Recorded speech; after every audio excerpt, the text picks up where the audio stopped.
للخير البرايا إكرامه كدناني شكر خير البرايا إكرامه كدناني أنك آلة كبار سبك كبار كدا أنت بالي كسالي جايا على كيركا يا سانا هيرا سوروك يا ما شكر خير البرايا إكرامه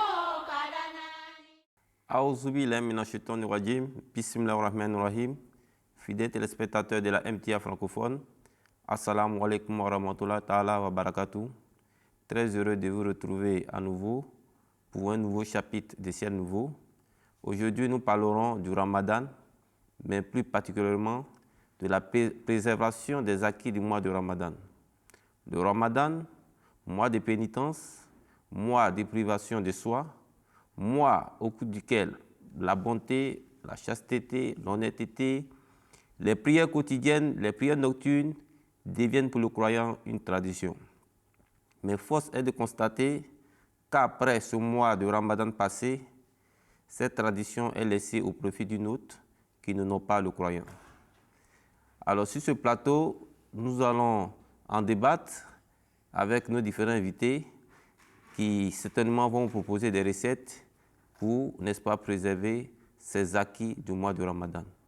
Pour en débattre, nous avons sur ce plateau le missionnaire Ouattara Boudraman. Salam alaikum wa rahmatullah. Wa alaikum salam wa rahmatullahi wa À côté barakatuh. de lui, nous avons notre très bien-aimé Abdessalam Touré. Salam alaikum wa rahmatullah. Wa alaikum salam wa rahmatullah. Alors, merci à tous d'avoir accepté l'invitation. Merci. Je l'ai dit d'emblée, la préservation du mois de Ramadan demeure vraiment un souci pour le croyant.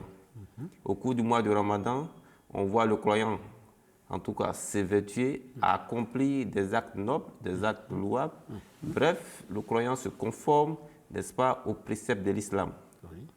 Alors, tous ces acquis sont perdus passé le mois de Ramadan. On voit le croyant retomber encore dans la débauche, dans la dépravation de mœurs. Alors, ce soir, nous avons voulu partager avec vous, nous avons voulu ce soir que vous partagiez avec, n'est-ce pas, nos téléspectateurs des recettes qui pourront, n'est-ce pas, leur permettre de garder et de préserver, n'est-ce pas, toutes ces bonnes choses qu'ils ont dû, n'est-ce pas, pratiquer au cours du mois de Ramadan. Alors, j'allais poser une première question. Peut-on à nouveau, n'est-ce pas, redéfinir le mois de Ramadan, la notion du mois de Ramadan? Alhamdulillah, assalamu alaikum wa rahmatullahi wa barakatuh. Alhamdulillah, nous vous remercions de cette belle question. Allah subhanahu wa ta'ala nous dit dans le Saint-Coran, Ya ayyuha alladhina amanu kutiba alaykum siyamu kama kutiba ala alladhina min qablikum la'allakum tattaqun. C'est la'allakum tattaqun que chacun de nous doit souligner. Dieu dit que ceci, que le jeûne vous est, vous qui croyez bien sûr, le jeûne vous est prescrit, tout comme il a été prescrit à vos devanciers. Pourquoi? Afin que vous ayez la taqwa, vous ayez la crainte de Dieu. Donc le but du Ramadan, c'est seulement d'acquérir la taqwa, la crainte de Dieu. La taqwa. Dans tous les aspects, le jeûne, les sacrifices, tout ce que nous allons faire dans le mois de Ramadan, l'objectif principal, c'est d'avoir la taqwa. Vous voyez, cela me ramène un peu derrière, quand Aïcha radiallahu anha, l'épouse de son prophète sallallahu alayhi wa sallam, avait posé la question à son mari, que la fameuse nuit, les lettres cadres, si je connaissais cette nuit-là, qu'est-ce que je devais dire à Dieu? Vous voyez? Le prophète sallallahu alayhi wa sallam, si tu connaissais cette nuit-là, demande seulement, dis ceci, Allahumma inna kafoun, tu es boul afwa, fafouani. Oh Dieu, c'est toi qui pardonnes. Tu aimes pardonner, pardonne-moi. Vous voyez? C'est dans ce pardon de Dieu qu'on peut avoir la taqwa. Donc il n'y a pas autre. Si on a eu la taqwa, alhamdulillah. Voici le but principal du mois de Ramadan. Ok, Mourabi Abdessalam Touré, on a comme l'impression peut-être que le but ou l'objectif même du mois de Ramadan, certainement qu'on n'a pas peut-être compris. Est-ce que vous pouvez à nouveau nous redéfinir? Exactement comme notre stage vient de le mentionner. Oui. Le but du mois de Ramadan, c'est l'acquisition de la taqwa. Voilà, mais nous constatons que après le mois de Ramadan, certains de nos frères retournent ou retombent encore dans les faiblesses qu'ils avaient avant le mois de Ramadan. Tout d'abord, il faudrait savoir que le mois de Ramadan n'est pas seulement fait pour que l'on se prive de la nourriture ou de l'eau. Voilà, car si cela était le cas, je pense que même dans nos prisons civiles, les prisonniers n'ont pas accès à la nourriture. Je pense qu'ils auront beaucoup de récompenses à ce niveau-là. Mais l'objectif derrière tout ça, c'est d'avoir un changement en soi. Voilà, avoir un changement et se rapprocher encore plus d'Allah subhanahu wa ta'ala. Donc, lorsqu'on prend tout cela en compte, je pense qu'après le Ramadan, voilà, le Ramadan marquera peut-être le début d'une nouvelle vie. C'est un peu comme tu changeais une vie. Voilà. Seulement que le Ramadan vient pour t'aider parce que cela marque le début de quelque chose. Comme Dieu nous l'a dit, par exemple, il dit dans le Ramadan, le Satan reste enchaîné.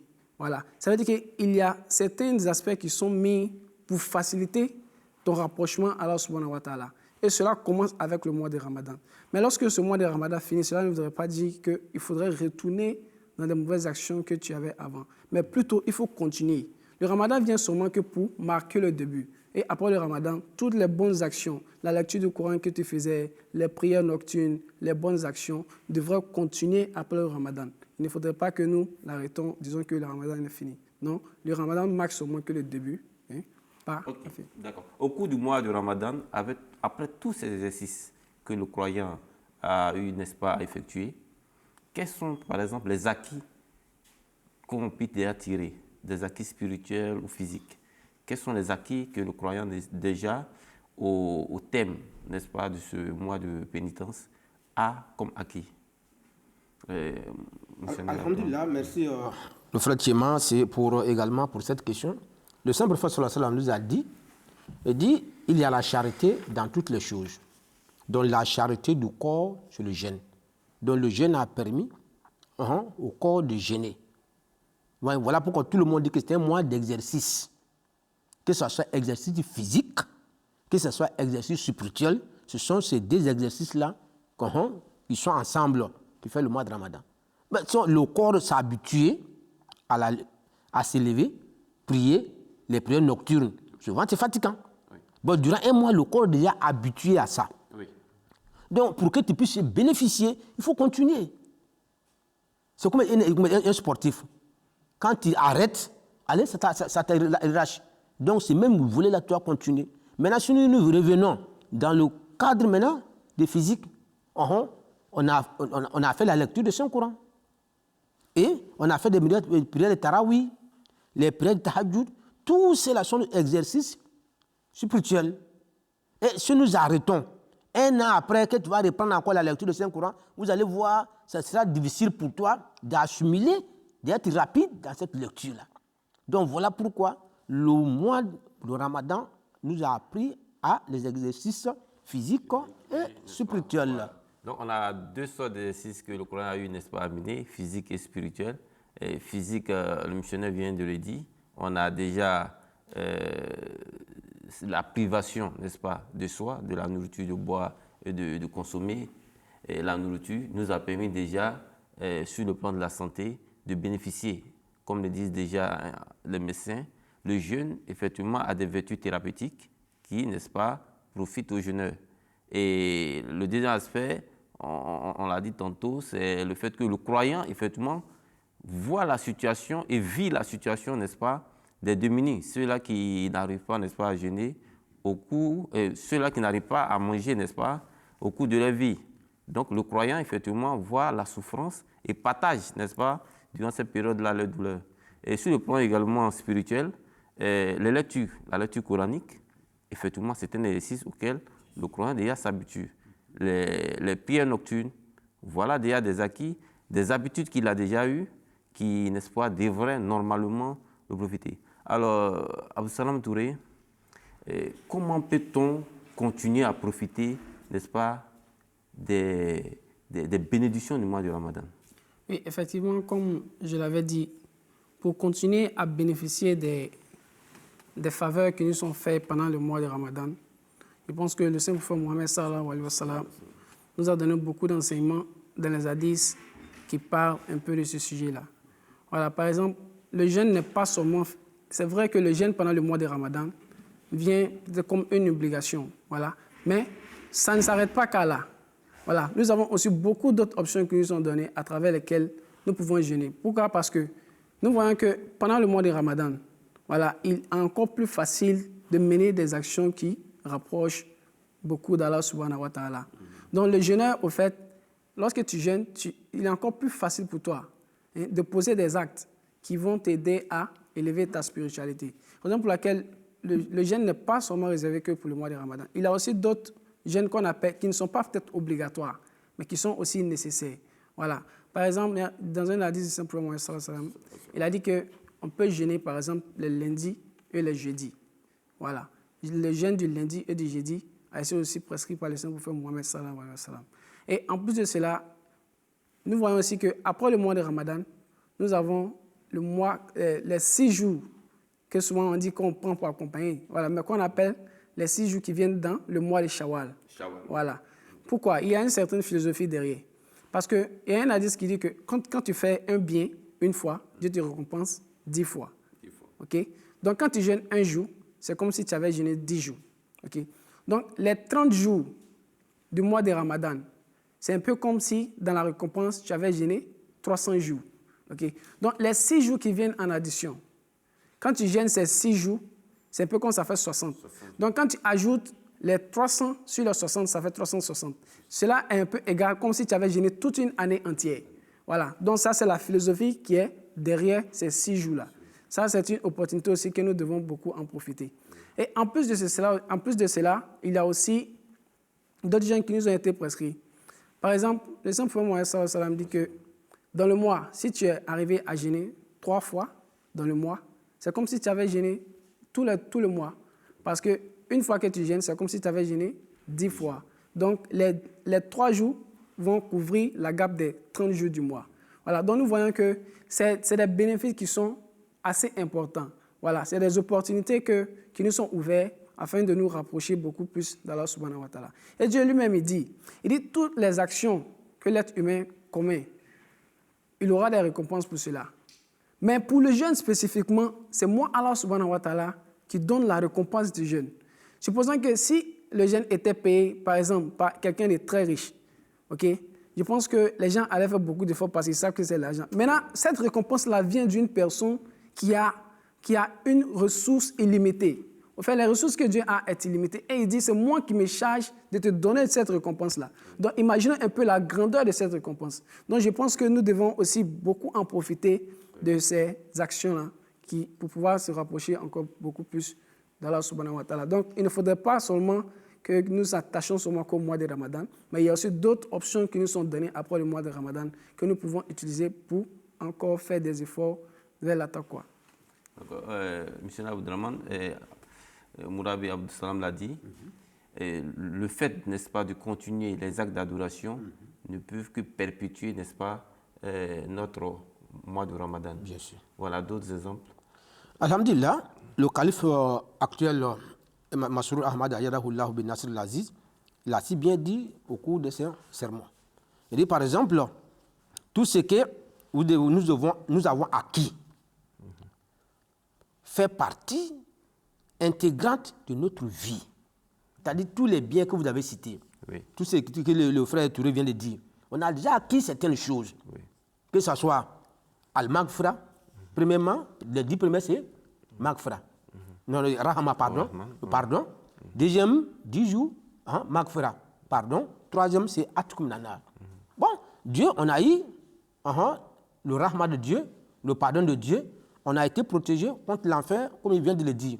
La porte le paradis est fermée. Le Satan est enchaîné. Les portes du paradis sont grandement ouvertes. Donc, c'est une opportunité. Le calife dit, quand on a déjà acquis ça déjà, il faut que ça soit intégrant de notre vie. Si on arrête quelque part, ça va faire un défaut. Vous voyez? Il dit, voilà pourquoi on doit continuer. On a fait 10 jours, on a fait Rahma. Chacun souhaiterait avoir la miséricorde de Dieu. Et tu dois partager cette miséricorde-là avec tes semblables. Chacun de nous souhaiterait aussi d'être pardonné par Allah subhanahu wa ta'ala. Mais tu demandes à Allah subhanahu wa ta'ala aussi de pardonner à tes frères. Personne ne souhaiterait aller en enfer. Et tu dois prier aussi pour que Allah subhanahu wa ta'ala évite non seulement toi et ta famille, avec tous les autres. Pour que ceux-là aussi ne vont pas en enfer. Oui. Donc quand tu vois quelqu'un en train de commettre certains péchés, certaines choses qui sont indignes, ton devoir c'est de le conseiller. Si ça ne marche pas, tu dois prier pour lui. C'est une manière aussi de l'aider. Comme le prophète sallallahu alayhi wa sallam a dit, aide ton frère qui est en train d'opprimer et aide-le aussi s'il est opprimé. Alors le compagnon dit comment on peut aider quelqu'un Tout à fait. qui est en train d'opprimer quelqu'un. Il dit il faut le conseiller d'arrêter de faire le mal. Tout à fait. Voilà. Tout à fait. Ok, là je vais vous poser une question, parce qu'on voit que l'engouement que les musulmans ont pour le mois de Ramadan est vraiment inouï. Oui. Et ce n'est pas un fait anodin, tout le monde le voit. Oui. Dès que le mois de Ramadan est prononcé, c'est comme s'il y a une prédisposition, n'est-ce pas, des musulmans, n'est-ce pas, à entrer dans ce mois.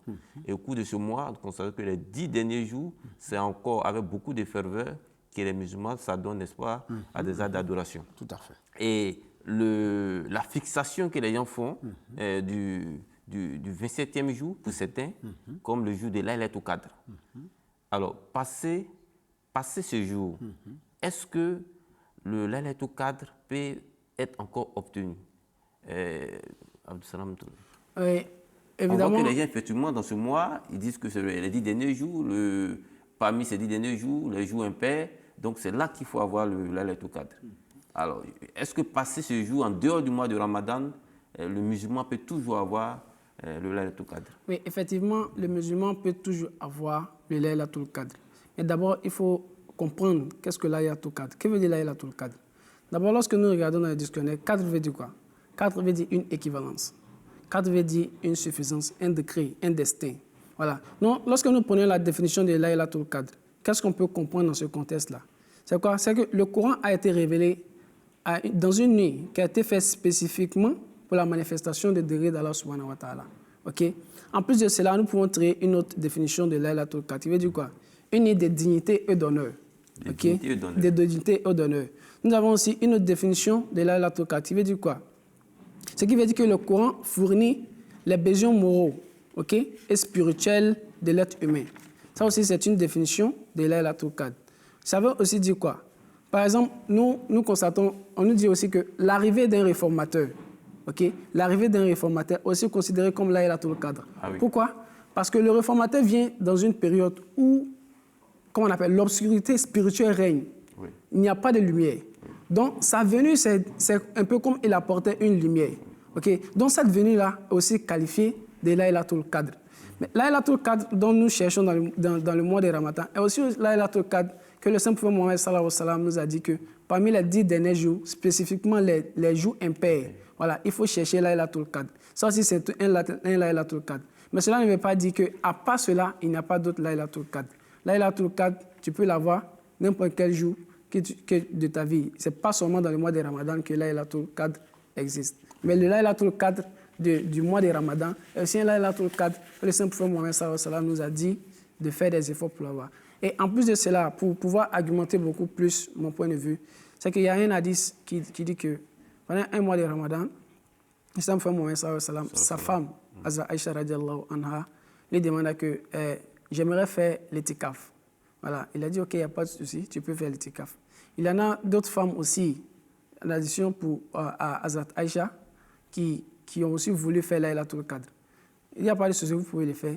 Et il a constaté que dans les 10 dernières nuits, ces femmes-là sont venues dans la mosquée et elles avaient attaché les tentes partout. Donc lorsqu'il est rentré, il était un peu étonné. Il a demandé, mais c'est quoi tout ça? Elle dit non, elle veut faire l'itikaf en guise d'avoir Laylatul Qadr. Donc les hommes les a dit non, détachez tout, on rentre toutes à la maison. Okay? Ce mois spécifiquement, ils n'ont pas fait cette période d'itikaf-là.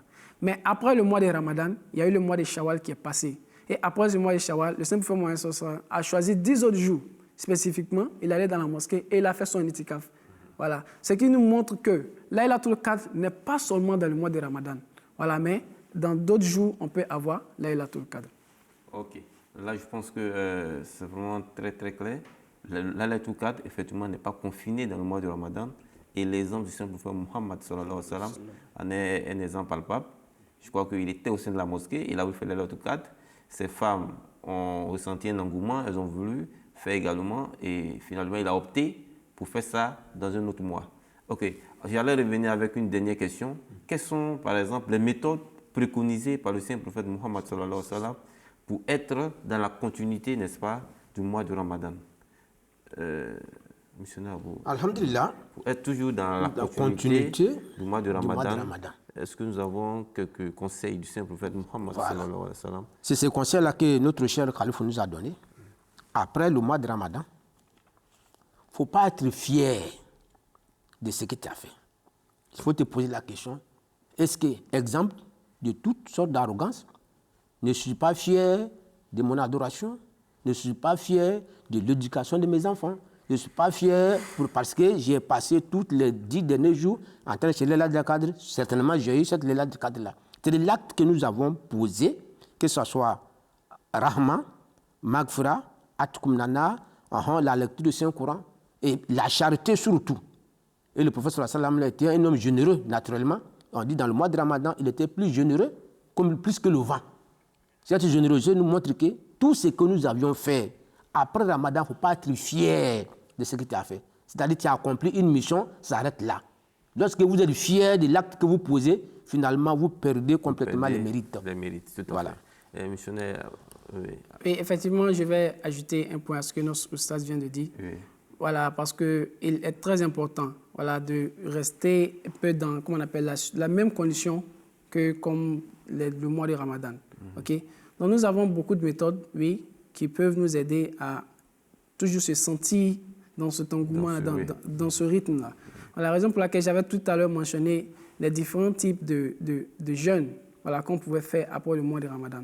Pourquoi? Parce que lorsque nous voyons, nous disons que le mois de Ramadan lorsque tu jeûnes, voilà, c'est un peu comme il est encore beaucoup plus facile pour toi de mener des actes qui sont bons. Oui. Voilà. Oui. Donc, après le Ramadan, il est aussi nécessaire de continuer ces actes-là. Et pour la continuité de ces actes-là, il va falloir aussi que tu adoptes ces mêmes méthodes-là pour que tu puisses continuer. Et puisque le Ramadan est un mois spécifique, voilà, tu ne peux pas dire encore que tu vas commencer un autre mois de Ramadan. Donc, il y a des jeûnes optionnels qui sont donnés afin de pouvoir continuer à être toujours dans cette situation-là. Nous avons les jeûnes de 3 jours dans le mois. Nous avons les jeûnes. Par exemple, le simple moyen, ça dit que si peut-être que tu sens que tu as la force ou la capacité de jeûner beaucoup plus, il n'y a pas de souci. Tu jeûnes un jour, tu laisses un jour. Tu jeûnes un jour, tu laisses un jour. Ça aussi, c'est une autre option. De façon modérée. Voilà, de façon modérée qui est donnée. Alors, sinon que les 3 jours dans le mois est largement suffisant pour pouvoir toujours garder ce même esprit de jeûne. D'accord. Revenons au sein de la communauté islamique Ahmadiyya.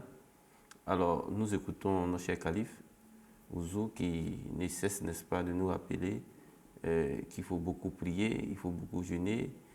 On voit également des jeûnes de façon exceptionnelle qui sont donnés. Voilà, par moment, quand on a une situation difficile, on annonce souvent même, ici en Côte d'Ivoire, l'ami annonce, il demande vraiment à tous les fidèles de jeûner spécifiquement, voilà, pour telle ou telle situation. Donc ça veut dire que le jeûne, effectivement, peut apporter un changement à une situation difficile que vit par exemple une personne, une nation. Monsieur Abdelman. Bien sûr, bien sûr. C'est ce que Khalif nous dit, c'est une réalité. Donc, lorsque vous voulez faire une bonne chose, soit tu avances d'abord des sacrifices, ou bien tu jeûnes. Donc, en jeûnant et en avançant, un sacrifice, ça donne la force pour que ce que tu es en train de demander à Allah subhanahu wa ta'ala puisse être exaucé. Voilà pourquoi l'Ahmadiyya n'a pas autre arme, sauf la prière, le jeûne et le sacrifice. Voilà pourquoi si nous sommes en difficulté, nous faisons face à ce sacrifice, le jeûne, pour demander la clémence d'Allah subhanahu wa ta'ala. Et même dans le mois de Ramadan, vous allez constater que souvent on fait itikaf, les gens viennent y rester dans la mosquée dans les 10 derniers jours pour demander bénédiction d'Allah subhanahu wa ta'ala, l'aide d'Allah subhanahu wa ta'ala. Tout ça là, le calife même encourage les gens. Voilà pourquoi dans différents djamats de l'Ahmadiyya, chaque mosquée, on demande aux gens de faire itikaf dans la mosquée pour demander la clémence d'Allah subhanahu wa ta'ala. D'accord. Oui, j'aimerais ajouter un peu à ce que notre ustad vient de dire. Oui. Oui, effectivement, le calife nous demande dans les périodes de difficulté Oui. de jeûner. De jeûner. Voilà, comme nous le dit le verset qui parle du jeûne. Oui. Voilà, il a dit quoi? La'allakum tattaqun. Afin que vous atteigniez la taqwa. La taqwa. Voilà. La crainte de La Dieu. piété. La crainte de Dieu, d'accord. Voilà, afin que vous atteigniez la piété, la crainte d'Allah subhanahu wa ta'ala. Et dans cette période de crainte-là, que lorsque vous exprimez vos vœux à Allah subhanahu wa ta'ala, il est encore beaucoup plus facile que votre prière soit acceptée. Raison pour laquelle dans la période de difficulté, Oui, le calife nous exhorte à faire le jeûne, voilà, afin de pouvoir purifier l'âme, atteindre la taqwa et ensuite demander tout ce que nous voulons à Allah subhanahu wa ta'ala. Et je pense que c'est une âme secrète pour que nos prières soient acceptées, raison pour laquelle nous en avons beaucoup plus à ces méthodes-là. D'accord. Missionnaire Abdelrahman, votre mot de fin. Alhamdulillah, notre mot de fin, c'est ce que nous avions déjà dit. On demande à chacun, on a déjà laissé Ramadan derrière nous. Pour qu'on puisse bénéficier de cette grâce-là, de ces mérites-là, il faut que nous continuions. De Ramadan en Ramadan, nous progressons spirituellement. Mais dès que nous arrêtons, quelque part, vous allez voir, le progrès, que ce soit le progrès physique, que ce soit le progrès spirituel, ça va chuter. Pour que nos actes ne soient pas chutés, il faut que nous continuions toujours à demeurer dans tous les bons actes que nous avions faits, que ce soit le jeûne, lecture de ce Coran, la charité, les prières nocturnes. Il faut que chacun continue avec cette voie pour avoir plus de mérite d'Allah subhanahu wa ta'ala. Ok, Absalom Touré, votre mot de fin. Oui, ce que j'aimerais ajouter comme mot de fin, c'est que nous devons tous comprendre que le Ramadan n'est pas un fardeau, qui juste après le mois de Ramadan, il faudrait s'en décharger et retourner dans les actions que nous faisions avant le mois de Ramadan. Voilà, je pense que cela devrait marquer plutôt le début d'un changement en nous. Voilà, nous devons prendre cela comme une nouvelle vie, le début d'une nouvelle vie. Et après le mois de Ramadan, continuer à faire toujours les bonnes actions que nous avons commencées dans ce mois-là. Voilà, comme nous constatons que nous focalisons beaucoup sur la lecture du Saint-Coran dans le mois de Ramadan. Après le mois de Ramadan, il ne faut pas s'arrêter là. Il faut toujours continuer avec toutes ces bonnes actions. Voilà. Ok, merci à vous, infiniment merci pour cette recette. Fidèles téléspectateurs de Ciel Nouveau, nous pensons vous avoir donné assez de recettes pour, n'est-ce pas, perpétuer les acquis du mois de Ramadan et préserver, n'est-ce pas, tous ces actes d'adoration que vous avez dû mener. Le Ramadan est en effet un exercice spirituel devant permettre aux croyants de perpétuer tous les acquis, n'est-ce pas, au cours de ce mois. À l'image d'un athlète qui, n'est-ce pas, doit continuer de faire des exercices physiques pour rester, n'est-ce pas, au mieux de sa forme. Sur ce, assalamu alaikum wa rahmatullahi ta'ala wa barakatuh. للخير البرايا إكرامه كدناني شكر خير البرايا إكرامه كدناني أنك آلة كبار سبك كبار كدا أندب علي كسالي جايا على تيركا يا سانا هيرا سوروكي يا ما شكر خير البرايا إكرامه